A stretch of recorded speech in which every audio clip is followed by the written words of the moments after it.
Hi everyone, welcome back to the Learning Lab, where English is easy and enjoyable. And wow, can you believe it? Today is day 30.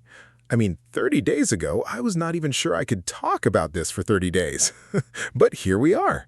I know, James, it is a really big moment. 30 days of shadowing practice, and now we are here at the finish line. But honestly, I think today is not really an ending. I think today is more like a new beginning. Ooh, Jenny, that is deep. I like that. Okay, everyone, quick reminder before we start. If you are new here, please hit that subscribe button right now. Seriously, just do it. Your finger is right there. And it helps us so much. Yes, please subscribe. And also, if you have been with us since day one, we want to say thank you. Truly. Learning a language is hard, and staying with something for 30 days is even harder. It really is hard. I remember my own English journey, and honestly, in the beginning, I quit so many times. Like, I would start something for 3 days, then stop for 3 months. You know that pattern? Oh, I know that pattern very well. Actually, there's research about this. Some studies say most people quit a new habit within the first week because their brain sees it as extra effort, not something normal yet. Wait, really? The first week? That is so early. I thought people usually quit around day 20 or something when it gets boring. No, actually, the first few days are the hardest because the habit has no roots yet. It's like a small plant. If you do not water it every day at the beginning, it just dies quickly. Oh, I love that. A small plant. Okay, so today we're not talking about starting shadowing. We already did that lesson, right? Today, our topic is using what we learned for these past 30 days. Right, exactly. Because here's the truth, James. Shadowing for 30 days is great, but if you just stop today and do nothing else, some of that progress might slowly disappear. Oh no, please do not say that. I worked so hard. Are you telling me all my effort will just vanish? Like magic? Poof? Not vanish completely, don't worry. But think about it like this. If you learn to play guitar for 30 days, and then you put the guitar in a closet for a year, what happens? Oh man, I know this one personally. I actually did learn guitar once, and yes, I put it away. And now I can barely remember 3 chords. Exactly. So it's the same with English. Shadowing built a skill inside your mouth and your ears, but skills need to be used or they get quiet again. Okay, that makes sense. So today, let's really talk about this. How do we take what we learned and actually use it in real life? Because that's the real goal, right? Yes, that's the real goal. Shadowing was never the final destination. Shadowing was just the training, like a runner practicing before the real race. Oh, that's a good one. Like, imagine a runner who trains every single day for a marathon, but then on race day, they just stay home and watch TV. That would be so strange. It would be strange, but honestly, a lot of language learners do exactly that. They study and study and study, but they never actually run the race. They never really speak. Oh, wow, that hits hard. I think I did that for years, actually. I studied grammar books, I watched movies, but I was scared to open my mouth. A lot of people feel that fear, James. It's very normal. But here's a simple idea for today, our first tip. Use your voice every single day, even just a little bit. Okay, tell me more about that. What does using your voice actually look like in real life? Well, it can be small. For example, talk to yourself in English while you're cooking dinner. Just describe what you're doing, like, now I'm cutting the onion, or this smells so good. Wait, so I should just talk to my food?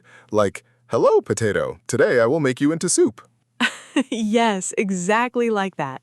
It sounds silly, I know, but your mouth needs practice moving in English, and nobody is watching you in your own kitchen. Okay, fair point. Nobody is watching, except maybe my cat, and she does not judge my English, thankfully. Right, your cat is a very safe audience. But seriously, this small habit, talking out loud, keeps your speaking muscles active, even without a real conversation partner. Okay, I really like that tip. Let us go to tip number 2. Jenny, what is next? Tip number 2 is find real conversations, even short ones. This could be a language exchange app, a coworker, or even a tourist you meet on the street. Oh, I actually did this once. I met a traveler at a coffee shop and we talked for like 20 minutes. And honestly, my heart was beating so fast the whole time. Nervous, huh? So nervous. But after it finished, I felt like, wow, I actually did it. I actually used real English with a real person in real time. That feeling is priceless, honestly. And that is exactly why real conversation matters so much more than just studying alone in a room. Totally agree. Okay, what about people who feel too shy, or maybe they live somewhere with no foreigners around? What do they do? Good question. Honestly, online is a wonderful option today. There are apps where you can call a stranger for free just to practice English together. Oh, right. I forgot about those. I mean, the internet really changed everything for language learners when you think about it. It really did. 30 years ago, if you wanted to practice English, you basically needed money for classes or a plane ticket. Now, you just need your phone. Wow, that is actually kind of amazing when you say it like that. Okay, tip number 3, Jenny. What do you have for us? Tip number 3 is keep listening, but listen differently now. Instead of just shadowing sentence by sentence, try listening to a full podcast or a full show without stopping. Oh, like graduate to the next level, kind of? Exactly like graduating. Shadowing trained your mouth and your rhythm. Now use that foundation to understand longer, natural English, the kind people really speak. That makes so much sense. It's like first you learn to walk carefully, one step at a time, and then later you just walk normally without thinking about each step. Yes, that is such a good way to explain it, James. Shadowing was the careful step-by-step walking. Now it's time to just walk. I love that. Okay, and honestly, I think tip number 4 should be do not be afraid of mistakes. Can I add that one? Please go ahead. Because here's the thing. I still make mistakes all the time, even now. Like sometimes I mix up words or my grammar is not perfect, and that's okay. It really is okay. Actually, there's research showing that people who aren't afraid of making mistakes usually improve faster than people who wait until they feel ready. Wait, really? So being brave is actually more useful than being perfect. Yes, exactly, because ready almost never comes. You just have to jump in, make some mistakes, laugh about it, and keep going. Okay, that's very encouraging, honestly. I mean, how do I put this? I think a lot of learners are secretly waiting for some perfect moment, and it just never comes. It never comes, James. The perfect moment is a myth. The real moment is today, right now, using what you already have. Wow, Jenny, you should write motivational posters. I'm serious. Maybe one day. But okay, let's also talk about something important. Keeping a routine, even a small one, going forward. Right, because 30 days is finished, but life continues, right?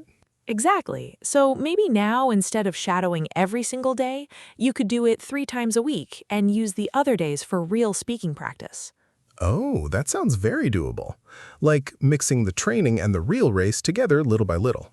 Yes, a nice mix. Because the goal was never to shadow forever. The goal was to build confidence and then use that confidence in real life. I think that's such an important point. Honestly, when I look back at these 30 days, I feel like something really changed inside me.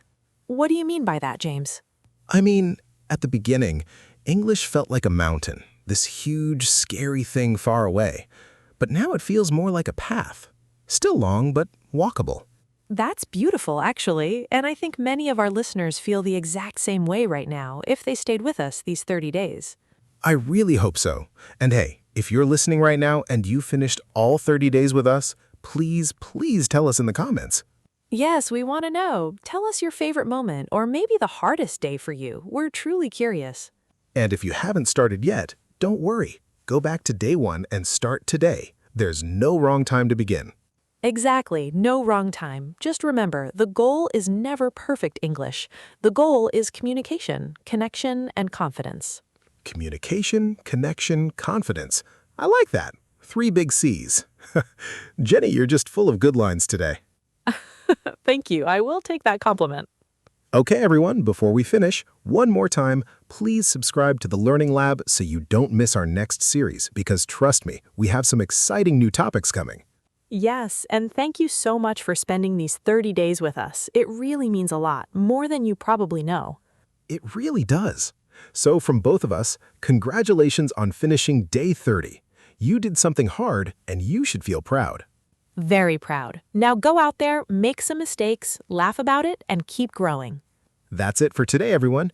Thank you so much for watching. Thank you for learning with us, and we'll see you very soon, right here at the Learning Lab. Take care, everyone, and keep practicing. Bye for now.